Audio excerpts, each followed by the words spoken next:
누가복음 3장 1절에서 6절까지 말씀을 제가 봉독하겠습니다. 디베르 왕제가 통치한 지 15해 곧 본디오 빌라도가 유대의 총독으로 헤롯이 갈릴리의 분봉왕으로 그 동생 빌립이 이두레와 드라고니 지방의 분봉왕으로 루사니아가 아빌레네의 분봉왕으로 안나스와 가야바가 대제사장으로 있을 때에 하나님의 말씀이 빈드레에서 사가랴의 아들 요한에게 임한지라. 요한이 요단강 북은 각처에 와서 죄사함을 받게 하는 회개의 세례를 전파하니 선지자 이사야의 책에 쓴 바 광야에서 외치는 자의 소리가 있어 이르되 너희는 주의 길을 준비하라. 그의 오실 길을 곧게 하라. 모든 골짜기가 메워지고 모든 산과 작은 산이 낮아지고 굽은 곳이 곧아지고 험한 길이 평탄하여 질 것이요 모든 육체가 하나님의 구원하심을 보리라 함과 같으니라. 아멘. 우리가 지난 주일에는 예수님께서 12세 되던 해 6월절에 벌어졌던 사건에 대하여 살펴보았습니다. 자, 그리고 나서 예수님께서 30살이 되기까지의 그 시간, 그동안의 내용은 성경에 특별한 기록이 없어요. 단지 예수님께서 어떻게 사셨는가를 우리가 추측해 볼 수 있는 중요한 구절이 바로 앞에 51절 누가복음 2장 51절과 52절에 있습니다. 말씀을 보면 예수께서 함께 내려가사 나사렛에 이르러 순종하여 받드시더라. 그 어머니는 이 모든 말을 마음에 두니라. 예수는 지혜와 키가 자라가며 하나님과 사람에게 더욱 사랑스러워 가시더라. 자, 이 말씀을 보면 예수님께서 가정생활이 어땠을 것 같아요? 가정생활. 예수님의 청년 시기 가정에서 어땠을 것 같아요? 순종하여 잘 받들었대요, 부모님을. 부모님께 잘 순종하는 그런 자녀로 자랐다는 거예요. 그리고 가정에서 주어진 일을 잘 성실히 감당하는 그런 사람이었고 또 이웃과 또 친구들과 주변의 사람들과도 오늘 말씀에서는 더욱 사랑스러워 가시더라. 예수님을 보면 참 사랑스러웠어요. 잘하는 모습이. 여러분 주변에 이렇게 지켜보다 보면 참 사랑스러운 사람들이 있어요. 물론 내 자녀는 자녀니까 사랑스럽지만 여러분 주변에 보면 참 사랑스러운 분들이 있죠.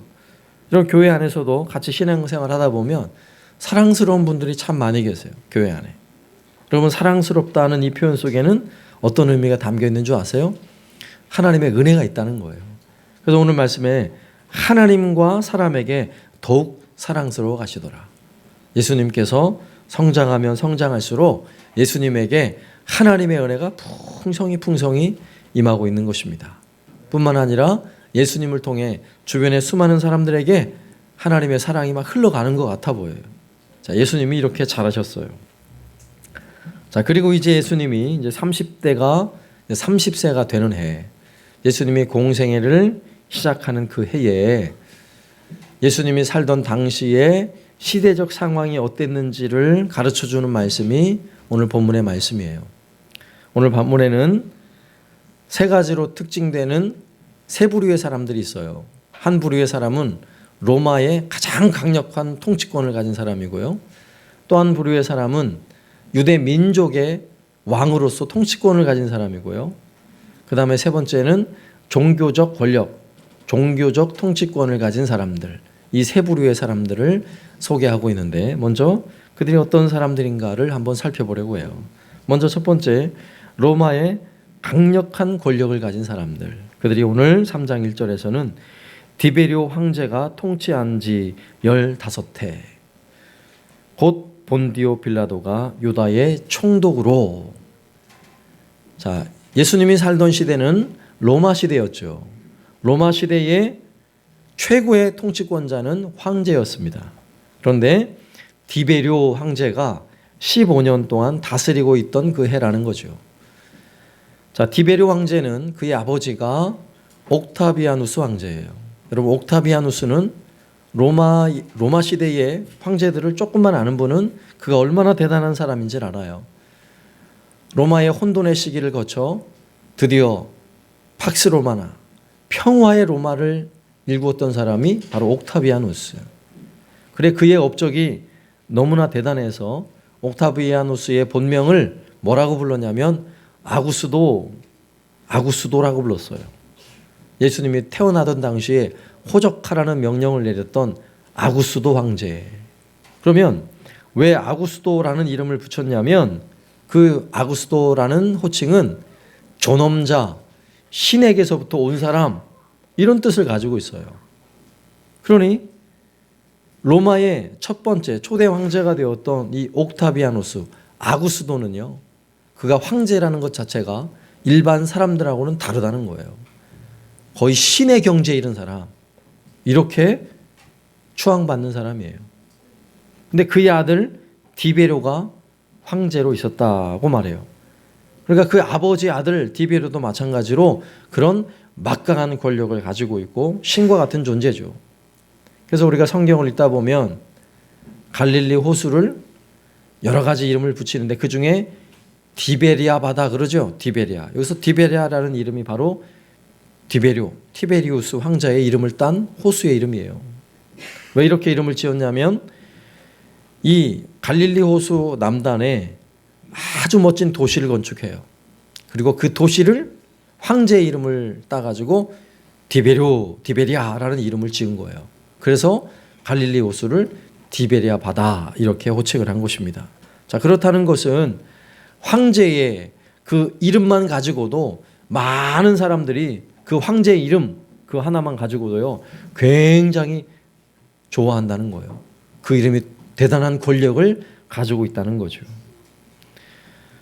이렇게 예수님 살던 당시에 가장 막강한 권력을 가지고 신과 같은 존재로 여겼던 사람, 그가 바로 디베료, 그가 소개되고 있고요. 그리고 그런 로마의 통치 권력을 각 지방에 지방관을 세워서 지방 총독을 세워서 각 지방을 다스리게 했는데 그가 바로 총독인데 예수님 당시의 총독은 본디오 빌라도라는 총독이에요. 그럼 본디오 빌라도라는 이름을 어디서 많이 들어보셨죠? 어디서 들어보셨어요? 우리 아동부 본디오 빌라도 어디서 들어봤어요? 우리가 오늘도 했는데 오늘도 우리가 사도신경을 외우다 보면 본디오 빌라도에게 고난을 받으사 십자가에 못 박혀 죽으시고라는 고백을 하죠. 이 총독은 예수님을 십자가에 못 박는 결정적 재판을 한 사람이에요. 그러니까 총독은 사람을 죽이느냐 살리느냐 재판권이 있는 사람이에요. 그리고 로마의 군대를 통솔할 수 있는 막강한 권력을 가지고 있는 사람이죠. 그리고 이 총독은 로마 황제의 명을 받아서 그 지역을 다스리는 가장 강력한 권력을 가지고 있고 군대를 동원할 수 있는 힘을 가지고 있기 때문에 이 총독에게는요 수많은 사람들이 갖다가 뇌물을 바쳐서 잘 보이려고 하는 사람들이 많이 있었어요. 그러면 그 중에 총독에게 잘 보여야 되는 사람이 누군 줄 알아요? 바로 왕이에요. 왕. 두 번째 부류의 사람이 유대 민족의 왕인데 유대 민족의 왕이 되려면 그 혈통이 누구여야 합니까? 누구여야 돼요? 다윗이어야 돼요. 다윗. 그리고 조선시대의 왕이 되려면 누구의 혈통이어야 하죠? 태조 이성계의 혈통이어야 왕이 될 수 있어요. 똑같은 원리예요. 유대인의 왕은 다윗의 혈통이어야 왕인데 오늘 본문에 나오는 자 왕의 이름을 들어보세요. 그 왕의 이름은 헤롯이에요. 헤롯. 그러면 헤롯은 그 혈통이 어디냐? 유대인도 아니에요. 이스라엘 민족도 아니라고요. 그는 에돔 사람이요. 에돔 사람. 이두메 사람. 자 그렇다면 유대인들이 왕으로 앉아있는 헤롯을 왕으로 인정하겠어요? 안 하겠어요? 인정을 못하죠. 그래서 헤롯 왕은 황제의 임명을 받아서 유대인들의 왕이 되었으나 백성들로부터는 아무런 존경을 받지 못했던 그런 왕이었어요. 그래서 헤롯이 가장 원하는 건 뭐냐면 백성들로부터 왕으로 인정받는 거. 이걸 가장 원했어요. 그래서 그가 수십 년에 걸쳐서 백성들이 제일 좋아할 만한 성전을 건축하기 시작한 거예요. 예루살렘에.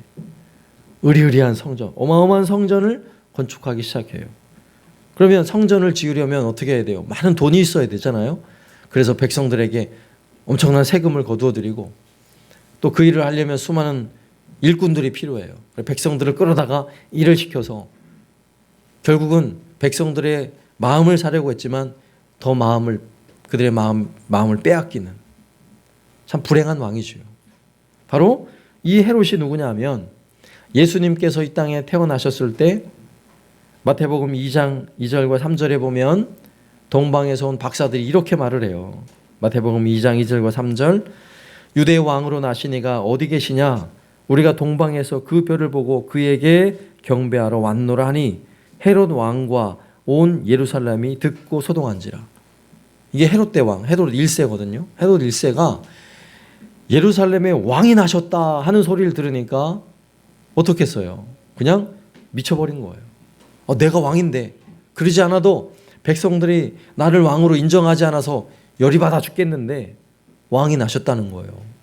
그래서 헤롯 대왕이 어떤 명령을 내립니까? 2살 이하의 어린아이들을 다 죽여라. 영아를 학살하는 엄청난 사건이 역사 속에 벌어지죠. 이게 바로 헤롯 대왕이에요. 근데 오늘 본문에 나오는 헤롯은 그 헤롯의 아들들이에요. 아들들. 이제 헤롯 대왕이 죽고 나서 예수님이 살고 있는 그 유대와 갈릴리 전 지역을 세 부분으로 나눠서 세 아들에게 나누어 줍니다.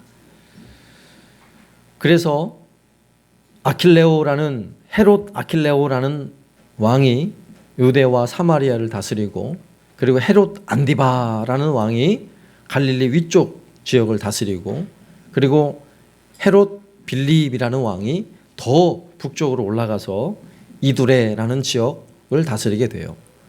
그런데 유다와 사마리아를 다스리던 왕 헤롯 아킬레오가 파면을 당해요. 정확히 어떤 이유인지 모르지만 파면을 당하고 나서 헤롯 안디바가 갈릴리 지역으로부터 유대, 사마리아 온 지역을 다스리는 왕이 된 거예요.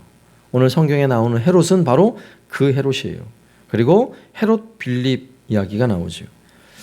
오늘 말씀에 헤롯 안디바는 또한 어떤 사람이냐면 세례 요한의 목을 벤 사람이에요. 세례 요한. 여러분 잘 보세요. 이 헤롯 가문이 유대인의 왕이 되었으나 왕이 되어서 백성들에게 행한 이 끔찍한 일들을 한번 보시라고요.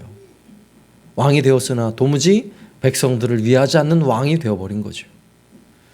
그리고 세 번째 부류의 사람은 대제사장이에요. 대제사장.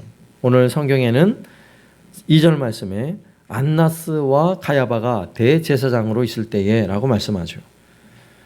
여러분이 안나스가 유대인들의 제사장이 될 수 있었던 것은 총독으로부터 임명을 받았기 때문이에요. 총독으로. 원래는 총독이 이런 임명권이 없는데 그 당시는 로마가 막강한 권력을 가지고 있으니까 많은 뇌물을 받고 안나스를 대제사장으로 그냥 세워준 거예요.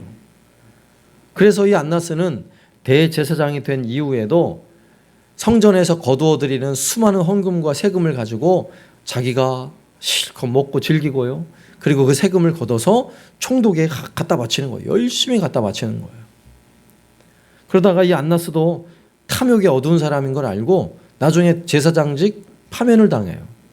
그러자 그는 또 수많은 뇌물을 써서 자기의 사위를 대제사장으로 세워놓은 거예요. 그래서 오늘 성경에 나오는 안나스는 대제사장이었다가 파면을 당한 사람이고 그 뒤에 나오는 가야바라는 사람은 그의 사위가 대제사장으로 있는 그런 상황인 거예요. 그런데 이제 예수님께서 잡히시던 날, 바로 그날 이 대제사장이 어떤 일을 행했는지 요한복음에 가서 보면 이렇게 말씀을 기록하고 있어요. 요한복음 18장 11절에서 13절까지 말씀을 보겠습니다. 예수께서 베드로더러 이르시되 칼을 칼집에 꽂으라. 아버지께서 주신 잔을 내가 마시지 아니하겠느냐 하시니라. 이에 군대와 천부장과 유대인들의 아랫사람들이 예수를 잡아 결박하여 먼저 안나스에게로 끌고 가니 안나스는 그 해에 대제사장인 가야바의 장인이라. 그러니까 예수님을 끌어다가 십자가에 죽도록 아주 결정적인 일을 한 것이 바로 대제사장들이에요. 대제사장. 근데 그 주도적인 일이 누가 한 거예요? 가야바가 대제사장이었지만 그의 장인에게 먼저 끌고 간 걸 보면 그 안나스라는 사람은 실권자예요. 종교적 실권자. 그런데 이들은 온갖 죄악을, 성전에 온갖 장사꾼들을 가득 넘치도록 하고 거기에서 동전을 바꾸고 짐승을 팔면서 장사를 하면서 성전을 더럽혔던 그런 사람들이에요. 그래서 예수님께서 성전에 올라가서 상을 둘러 엎으시고 상인들을 다 쫓아내시고 하셨던 사건이 또 성경에 등장을 해요. 이렇게 종교 지도자로서 대제사장으로 백성들의 아픔을 더 돌보고 그들을 위해 기도하고 하나님의 말씀을 잘 가르쳐야 할 대제사장들조차도 이렇게 엄청난 타락한 시대예요. 자, 이렇게 살펴보았던 세 부류의 사람들, 그들은 로마의 가장 강력한 정치적 권력을 가진 사람들이었고 유대 민족의 왕의 권력을 가진 사람이었고 종교적 권력을 가진 사람들이었어요. 그들은 어떻게 행동하느냐에 따라서 어떤 말을 하고 어떤 정책을 가지느냐에 따라서 백성들이 잘 살 수도 있고 엄청난 고통 속에 빠져들 수도 있어요. 그런데 오늘 본문의 상황은 예수님이 사역을 해야 하는 그 시대의 상황은 여러분 희망적입니까? 절망적입니까? 너무너무 절망적이죠. 너무너무 절망적이에요. 그들은 그 당시에 가장 많은 돈을 가진 사람들이었을 거예요. 그 누구보다 가장 아름다운 집에서 사는 사람들이었을 거예요. 그들은 가장 강력한 힘을 가지고 말 한마디에 사람을 살리거나 죽일 수 있는 사람들이었을 거예요.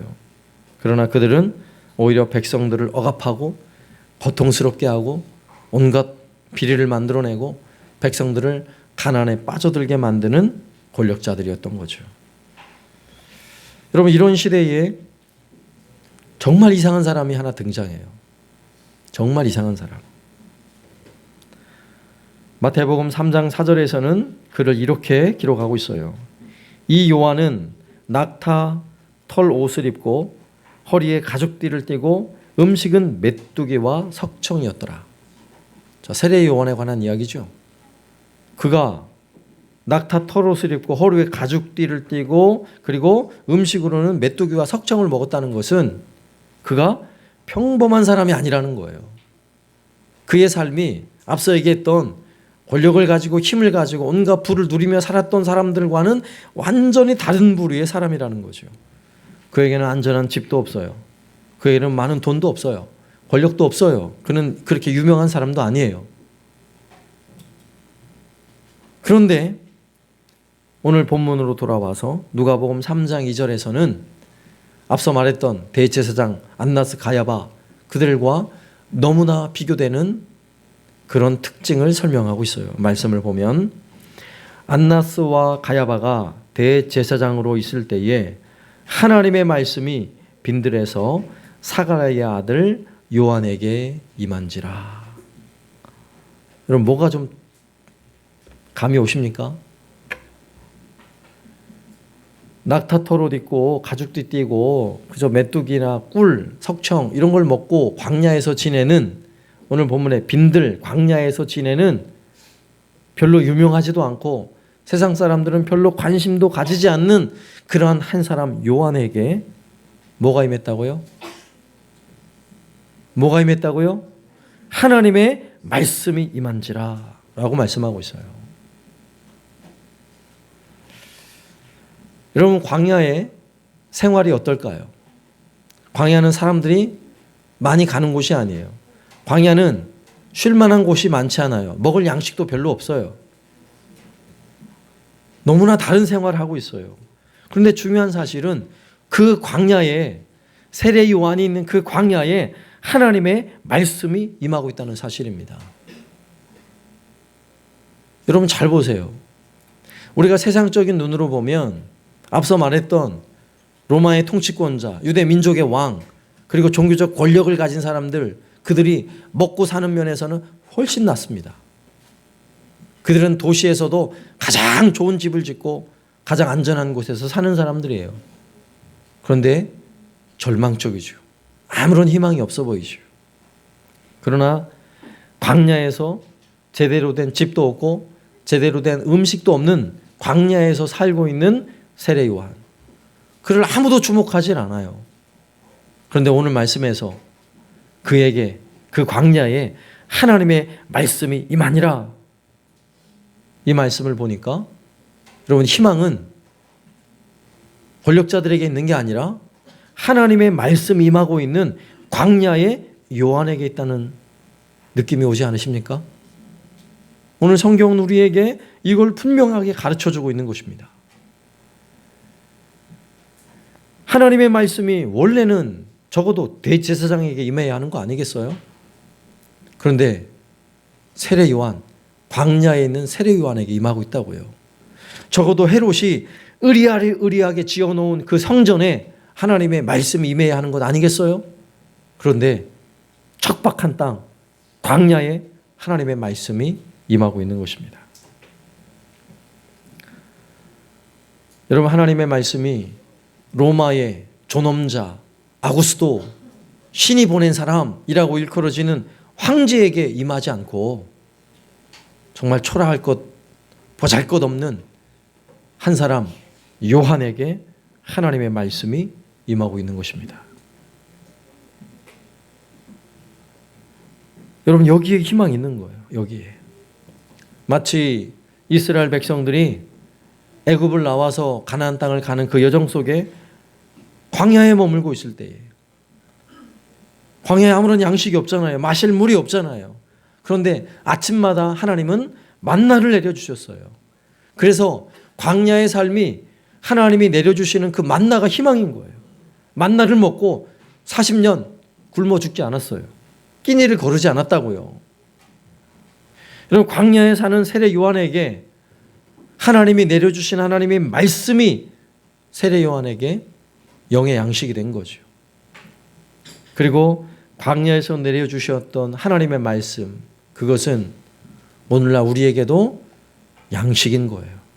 우리에게도 유일한 희망인 것입니다. 여러분, 광야의 특징은 아무도 살고 싶지 않다는 거예요. 여러분, 황제가 광야에서 사는 거 보았습니까? 왕이 광야에 사냥을 하러 가면 가지 거기에 집 짓고 사는 왕을 봤냐고요.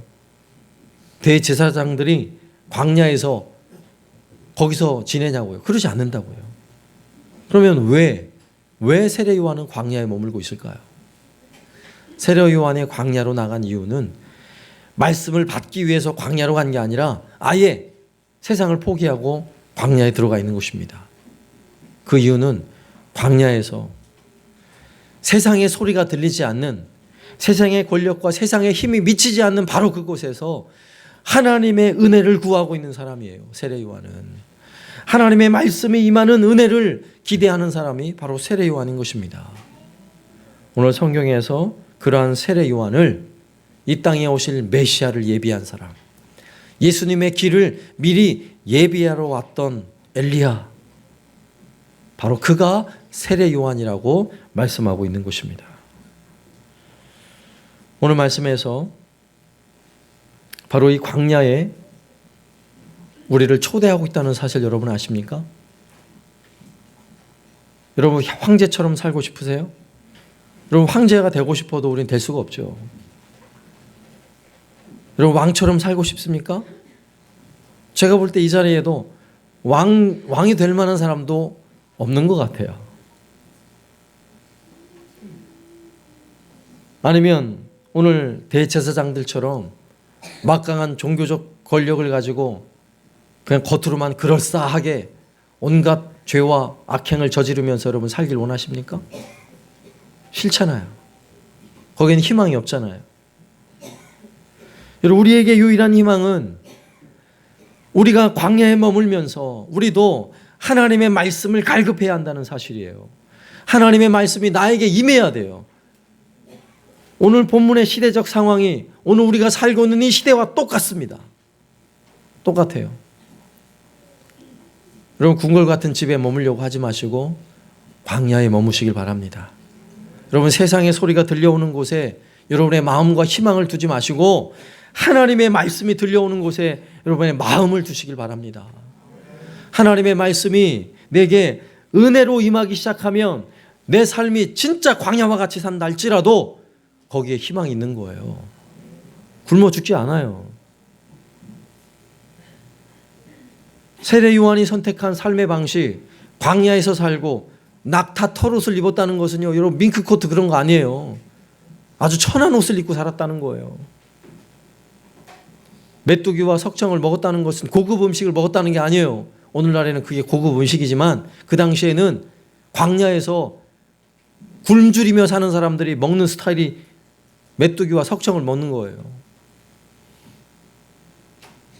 여러분, 하나님의 말씀의 은혜를 사모하십니까? 하나님의 말씀의 은혜가 나에게 임하길 원하십니까? 여러분, 나에게 하나님의 말씀의 은혜가 임하지 않는데도 내가 지금 살고 있는 집에 만족하고 내가 입고 있는 옷에 만족하고 여러분 먹고 있는 음식에 만족하며 살고 있습니까? 불행한 거예요. 만일 그렇게 살고 있다면 여러분의 삶, 여러분의 가정 아무런 희망이 없는 것입니다. 오늘 본문하고 똑같아요. 여러분이 황제가 된 거고 여러분이 왕이 된 거고 여러분이 대제사장이 된 거예요. 그러나 매일매일 하나님의 말씀을 의지하여서 제가 하나님의 말씀을 의지하지 않으면 내가 살 수 없습니다. 하나님의 말씀의 만나를 내게 내려주십시오. 갈급한 마음으로 여러분이 살아가고 있다면 여러분은 여전히 희망적인 거예요. 하나님의 말씀의 양식이 내게 생명의 양식이 되는 은혜가 있는 줄로 믿으시기 바랍니다. 그래서 오늘 말씀은 우리를 광야로 우리를 이끌어내는 거예요. 여러분 초청하고 있는 것입니다. 여러분 광야로 가십시오. 광야로. 광야로 가라니까 좋은 집 내버려 두고 텐트 하나 들고 뭐 들로 바다로 가라는 얘기가 아니에요. 밖에 가서 야영하라는 얘기가 아니에요. 여기서 광야는 하나님의 말씀의 은혜가 임하시는 곳에 머물라는 것입니다. 여러분 집일 수도 있어요. 여러분 안락한 집일 수도 있어요. 그러나 하나님의 말씀의 은혜가 여러분의 가정에 임하지 않는다면 여러분 거기가 불행한 곳이에요. 참으로 안타까운 일은 오늘날 예수를 믿는 그리스도인들조차 황제의 부귀영화, 그 왕의 권력, 그리고 대제사장이 가지는 그 종교적 형식주의 너무나 만연해 있는 시대에 우리가 살아가고 있다는 거죠. 여러분 유명한 식당, 좋은 맛집이 나오면 2시간, 3시간 차를 몰고 가서도 맛을 보는 시대잖아요. 그리고 배를 두드리면서 너무 맛있다고 너무 기뻐하고 행복해 하잖아요.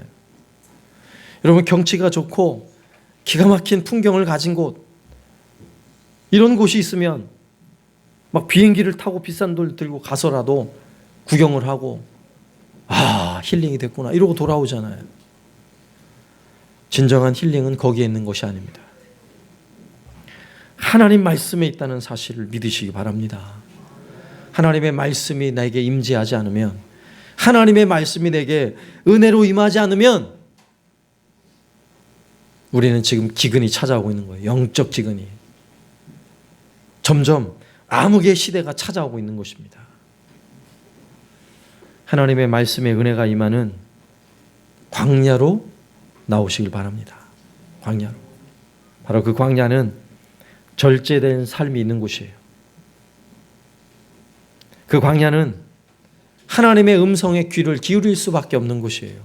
왜냐하면 다른 소리가 별로 들려오지 않거든요. 그 광야는 하나님의 은혜가 없이는 잠시도 살 수 없는 곳입니다. 그 광야에 머물면서 하나님의 말씀의 임재를 경험하며 여러분 풍성한 은혜를 누리며 살아가기를 주님의 이름으로 축원합니다. 주님의 이름으로 축원합니다. 아멘.